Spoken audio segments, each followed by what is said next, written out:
Hey, today we're going to be taking a look at the recently released action indie RPG Hand of Fate. It was developed by Defiant Development and is now out of early access. So we're going to go ahead and take a look at the settings. And first up we got our audio settings.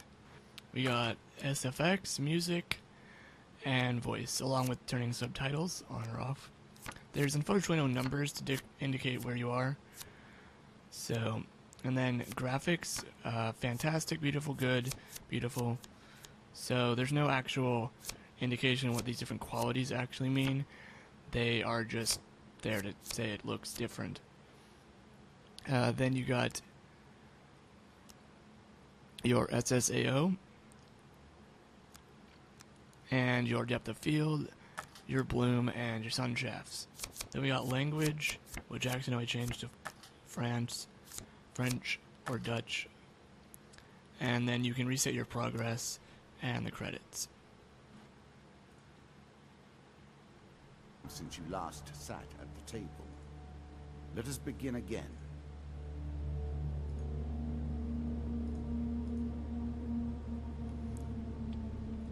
Next we'll be taking a look at some gameplay here. So there's two modes, there's story mode and endless mode. So far I'm still working my way through the story. As you can see, I'm about halfway done with the story. You gotta unlock all the cards. Each of the boss cards has different negative effects, such as the merchant and the other one. So the point of the game is to beat the boss, and this is done by taking your hero and moving his way through the level. But the twist here is that the level is created with cards, not in the traditional 3D world that we're used to. So this first encounter, I have to fight off 4 Plague. So that's my guy, and he has an attack which is, as you can see from the Xbox controller, because I found it a bit, not necessarily better, but I guess it was just a more relaxing experience. But you have an attack, and then you have a block, which is when the green thing shows up over your head. You can deflect attacks, attack at them, and then you have a charge, which allows you to charge like that. Charge the enemy. So you start off with a one-handed axe usually and a shield, and you have two different decks. You have an encounters deck, which is the cards that make up the level, and there's an item deck where you get your items and stuff. And each space that you move, you take up 1 food card, and you also gain back 5 health for each step you take. But a lot of it is random, such as that, where you have to pick one of the 4 cards, and if you do poorly, then this encounter's harder than if I would have got the right card. So there's also later levels environmental things to worry about, like in this particular stage there are arrows coming out of the wall, I guess, not wall, but you know, from the side of the map. So you have to fight your way through each of the different encounters, and not each card is going to be you fighting someone. Sometimes you talk to someone, sometimes somebody asks you to carry items for them to another location. I have to say that the combat is probably the weakest part of the game. I don't really think there's much depth to it, as much as there could be per se. You pretty much just smash the attack button until you are forced to use the parry button or deflect the projectile button, which makes it kind of basic. And as far as some of the animations go, there's a couple times where, in this instance right there, the shield clearly goes through that guy's head, and while I am not an animator, it kind of annoys me, especially when there's not a whole lot. It's not a huge detailed world. There's like 5 or 6 guys on the map at once. So after this, I looted the room, and I get 3 gain cards. So the dealer, who is in charge of that, will give me 3 cards that either increase my food or increase my health. So there I got more food, so I can actually travel farther. So then I go to the next card. This is a stranger. I can accept or decline, so he wants my blood. So in this particular instance, I have to actually do a pick a card mini thing here, and I get success. So then he wants more of my blood, and then after this part, he gives me money for my blood, and I don't really want him taking any more of my blood, because in my previous run through I did this, and he pretty much took me down to I let him take a bunch of my health, and then I ended up losing on the next encounter because I just did not have enough health. Here's another encounter where I'm gonna try to climb down and grab a weapon, and I am successful. So then I have a weapon that is given to me randomly from my selection of cards on the right side. So I get to draw a weapon card here.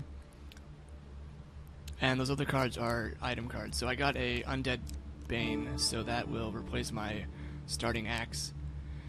And then I will exit the cave.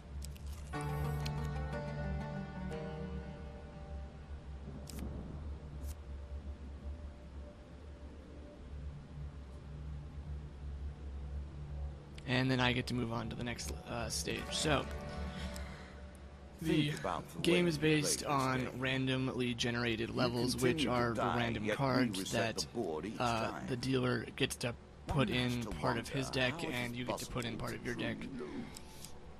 You can create your own deck, or you can have the game auto-select a recommended deck. I think that's pretty cool, because then you don't have to worry about actually making the deck. You just want to go through the random part, or go through the levels with a randomly generated deck. You can do that.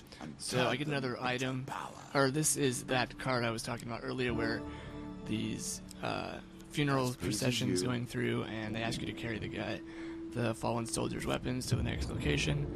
So then the location card is placed randomly on the stage, and you can then choose to either, as you'll see in a moment, give the card back, or give the items back, or you can keep them. I've only ever given the items back, so I should probably figure out what keeping them does, but it would also slow me down a bit. And then there are also shops in the game, so random cards will be shops. You can approach the shop and buy things from them. Depending on the type of shop, you can buy food, which will let you last longer. And then, of course, weapons and items. And you can also heal yourself.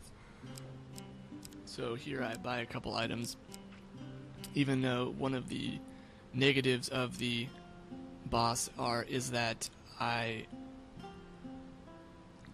lose something when I buy items. I think that's I get curses for every item that I buy. So I end up buying items anyway. Probably not the best idea in retrospect. Only because those two curses were kind of annoying. One of them, I think, halved my attack. By magic, you would never have the wit so it was definitely less effective. Yes, that one halved my attack. So the deeper you can equip your guy with those different items as well. So I'm going to buy some food here. I find it the best to always have as much food as possible, because some of the cards request that you give them food in return for something. And so if you have extra food, then you can more willing to spare it, because as mentioned earlier, once you for every card you move, you lose a food card. So even backtracking, actually. So even though I've already gone over the previous card, I will be losing a food here. I have to say that the dealer is actually the most interesting character in the game. His voice is really well done, and he adds a whole lot of atmosphere to the game that I think really holds the game together and pulls it together in a way that many other games don't necessarily do. Men and women and merely players. My least favorite character would be the player character. Like, there's nothing, he doesn't speak, he just looks that way. You can't even customize what he looks like, which I think would add a whole lot to the role-playing aspect, because then you can be like, that's my guy, and you can customize them how you want. So in this encounter, you have to get by this monster, or at least I try to go around the creature, and I believe I fail, yeah, because it was at a 25% chance of succeeding. So I get 2 pain cards, which means I lose something, usually food and health, or one of each. And then back to the shop. So as far as overall, I really like this game. I like the card aspect, that the cards are randomly generated, and I like that you can collect cards, because collecting cards is pretty fun, and it's done in an interesting manner here. The little tray next to the candle, actually the dealer will put tokens in there, and then once you beat the level or die, you get to open those. I guess they're like card packs, and you get to access to those cards, and you can add them to your deck. So the animation's also pretty cool when you spawn in the level. I like that the card flies over you, and then you're equipped with those items. However, after that, the combat is kind of bland, I have to say. But I would definitely recommend this. I'm maybe not at the full price they're asking. Might want to wait until it's around $10, because I do have to say the combat is a little lackluster. Also, there is no way to move the camera around, so that was an issue that I just thought was weird. You can use the keyboard and mouse or the F360 controller, but there's no way to rotate the camera. So if an enemy happens to be running away from you, you are forced to run in that direction they were and hope that you get to see them before they attack you, which I thought it was kind of strange. And the other issue that I have found, granted I'm not all the way done with the game yet, is you, as the player, do not get ranged weapons. You only get melee weapons, and while there are a lot of cool different melee weapons, there are enemies that have ranged weapons. Both, there's a flintlock, a musket, and there are also mage characters that fire fireballs and other magic attacks at you, and it would be, I think, beneficial to be able to use them yourself. Again, you might get them later on, I'm not sure, but I would really like to see them added if they were not adding them. So as I was saying before I forgot to add in things I didn't like, definitely a fun game, definitely had a lot of replay value due to the fact that there are different cards to collect, and there is a random element to the game. The random element can screw you over. There was some people in the forums mentioning that the higher to later bosses are nearly impossible because you just don't get the equipment, or just the cards aren't in your favor. And while I haven't gotten there, I think that's sort of part of the game, is you can get good items and do well, or you can get screwed because the game is in its name Hand of Fate, and that's the whole point, is whether or not fate is with you or not. So anyway, thanks for checking out my view of Hand of Fate, and make sure to check out our website at thecuriousgamers.com for more content. Thanks, bye.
The Curious Gamers is all you need in a gaming community. With articles, podcasts, forums, and more. It's everything you're looking for. There's t-shirts,